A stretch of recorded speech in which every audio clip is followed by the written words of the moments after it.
There is growing concern about a pneumonia outbreak in China that is affecting children, and it is spreading. The World Health Organization, however, clarified in a November statement that the spike in hospitalizations is due to common winter infections, not new pathogens. The WHO had requested information from China's health authorities, including laboratory results and recent trends in the spread of respiratory illnesses. The surge is being attributed to Mycoplasma pneumoniae, a bacterial infection that remained suppressed for 3 years due to long COVID-induced lockdowns. Epidemiologists believe that the long absence of Mycoplasma pneumoniae has made people vulnerable and incapable of fighting it. Although doctors believe that there is no immediate reason for concern, the spread of the diseases to the US and some European countries has made the world wary. Dr. Bishnu Panigrahi of Fortis Healthcare tells us how serious the influenza is. It is a normal outbreak which happens during winter. And when this happened, a lot of the children were affected. Some of the reports came out as a mycoplasma pneumonia. Some were normal viral infections. So this is how it is. And even WHO has asked for some information, which so far has not been provided to WHO. So in other words, if I can answer, a lot of us are outside China are in the dark. So we don't talk. But when you look at India as such, when we check with our hospitals across, I don't see a increase in incidence of children being affected.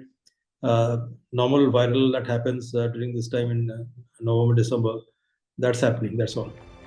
While the situation is being monitored, it prompts us to reflect on India's preparedness to deal with a health crisis like this.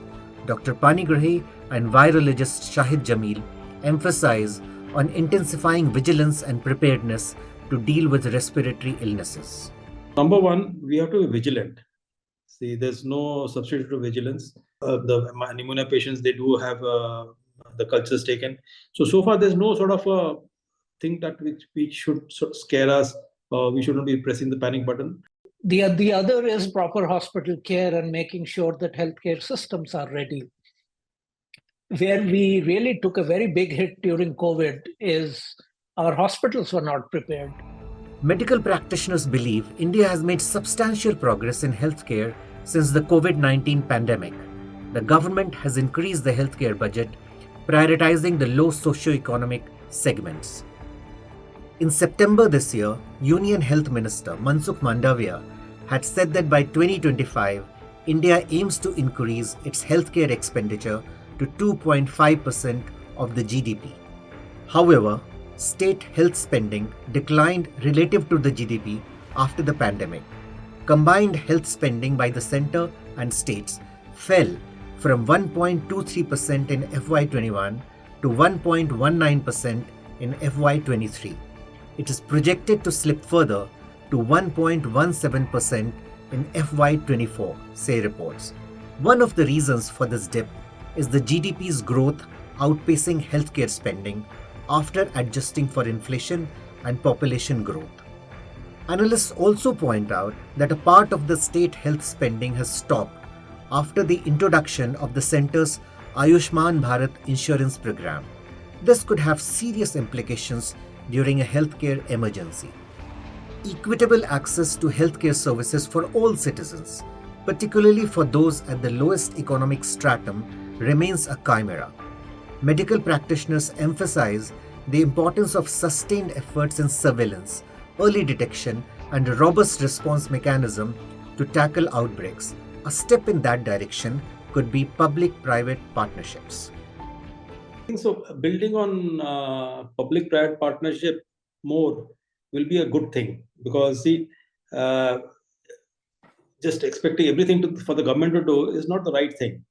Private hospital operators should really ask themselves, if they get land at subsidized rates to set up hospitals, are they admitting as many economically weaker section people as they promised they will do when they acquired the land? The speed at which the COVID virus spread exposed the weaknesses in India's healthcare system. Though gaps still exist in healthcare delivery, genomic surveillance of new pathogens, medical research, better infrastructure, and strengthening the biopharma sector can go a long way in safeguarding public health. If you like this video, share it and subscribe to Business Standard. For more news, views and insights, log on to www.business-standard.com. Do also follow us on YouTube, Twitter, Facebook, Instagram, Telegram and LinkedIn. She's working her way to the corner office. Business Standard.